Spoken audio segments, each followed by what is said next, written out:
سابق SSP ملیر راؤ انوار احمد کو نقیب اللہ قتل کیس میں انسداد دہشت گردی کی عدالت میں پیش کر دیا گیا۔ اس موقع پر ATC اور اطراف میں سیکورٹی سخت کر دی گئی۔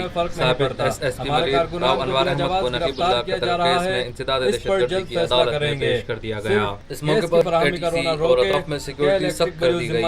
سابق SSP ملیر دہشت گردی کی عدالت کے باہر ذرائع ابلاغ عامہ کے نمائندوں سے گفتگو کرتے ہوئے فاروق ستار کا کہنا تھا انہیں بھی جواب دینا ہوگا۔ ایک تو یہ بات ہوگی، دوسرا مردم شماری میں 5% کا آڈٹ ہونا تھا جو کہ نہیں ہوا۔ یہ سارا جیری مینڈرنگ ہے۔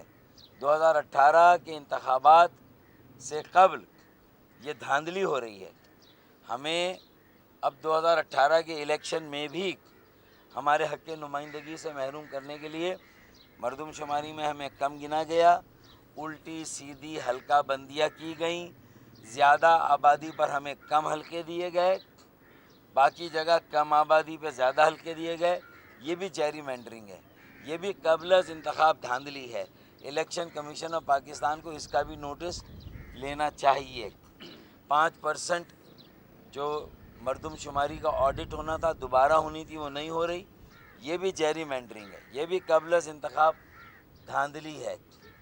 پھر اس کے بعد سونے پہ سہاگا، ٹھیک ہے، جو میرا تنظیمی بحران ہے، اس کے لیے بھی انگریزی میں ایک محاورہ ہے کہ there is a method in his madness۔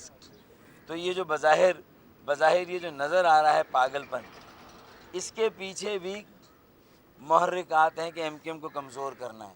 کہ الیکٹرک کی ریشہ دوانیوں کے حوالے سے فاروق ستار کا کہنا تھا صرف -1 کا فارمولہ نہیں، MQM کو کمزور کرنا ہے تاکہ 2018 میں MQM کا مینڈیٹ تقسیم کر دیا جائے۔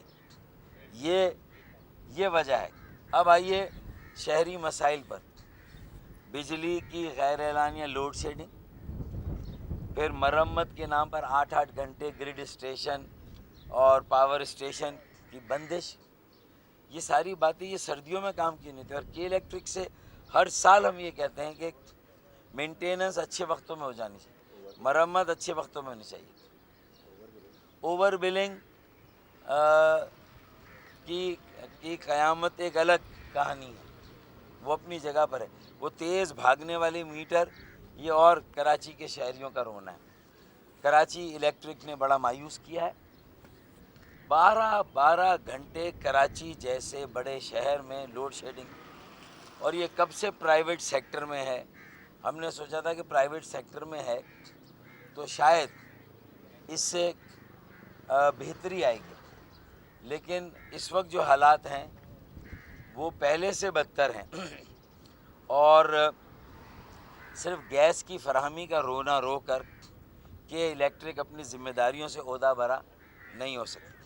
گیس نہیں مل رہی، آپ فرنیس آئل خریدیں، یہ آپ کا ہیڈ ایک ہے، یہ آپ کا کام ہے۔ واٹر بورڈ بل نہیں دے رہا، حکومت سندھ اور آپ کا معاملہ ہے، اور یہ پورے سال کا ہے۔ یہ گرمیوں میں کراچی کے صارفین اور شہریوں کو یہ جواز دینا وہ قبول نہیں کریں گے۔ ہم اس کی وجہ سے پانی کی سپلائی متاثر ہو رہی ہے۔ MQM پاکستان کے سربراہ نے نیپرا کی جانب سے کے الیکٹرک کے خلاف کارروائی کو نمائشی اقدام قرار دیتے ہوئے کہا کا الگ بحران ہے، تو واٹر بورڈ ہو، واٹر بورڈ صوبائی حکومت کے زیر تحت ہے، یہ بلدیہ KMC کے پاس نہیں، یہ MQM کے پاس نہیں ہے۔ تو عوام کے سامنے بھی یہ صورتحال واضح ہونی چاہیے۔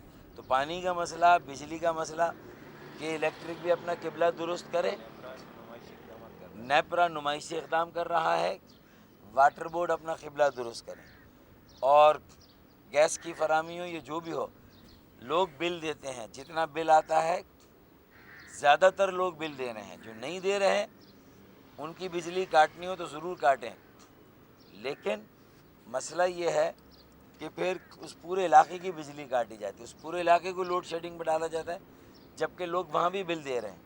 یہ پالیسی غلط ہے۔ وزیر اعلیٰ سندھ پر تنقید کرتے ہوئے MQM پاکستان کے سربراہ کا کہنا تھا یہ ساری باتیں بتانے کا مقصد یہ ہے کہ ہمیں ان ساری چیزیں، پھر نادرا نے بھی جو ستم ڈھائے ہیں، اور ایک سیاسی جماعت کو سیاسی فائدہ دینے کے لیے اس کے کہنے سے آئی ڈی کارڈ بن رہے ہیں. اس کا بھی نوٹس لینا چاہیے. وزیر یہ بھی پری پول ریگنگ ہے، یہ بھی وزیر داخلہ احسن اقبال کو نوٹس لینا چاہیے، سیکریٹری داخلہ کو نوٹس لینا چاہیے، نادرا کے ڈی جی چیئرمین کو نوٹس لینا چاہیے کہ یہاں کراچی میں ایک جماعت کو سیاسی فائدہ دینے کے لیے ان کے کہنے سے شناختی کارڈ بن رہا ہے. پھر میں مراد علی شاہ صاحب سے کہوں گا کہ میرے بھائی، آپ اپنے کالر کھڑے کرتے ہیں اور آپ بڑے فخر کے ساتھ یہ دعویٰ کرتے ہیں کہ آپ نے تھر میں ایئرپورٹ بنا دیا. ایمانداری سے بتائیے، ٹھیک ہے تھر میں ایئرپورٹ کی ضرورت ہے، وہ جو کوئلہ نکالنے والی کمپنیاں ہیں نجی شعبے کی انہیں بنانا چاہیے بھائی. سیالکوٹ کے تاجروں نے بنایا سیالکوٹ کا ایئرپورٹ، آپ نے پیسے کیوں خرچ کیے؟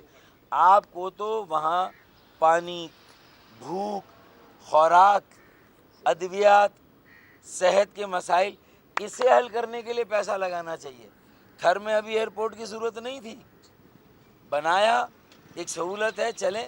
لیکن یہ جو کوئلہ نکالنے والی کمپنیاں ہیں بالآخر انہیں اپنی ضرورت کے لیے یہ ایئرپورٹ بنانا پڑتا.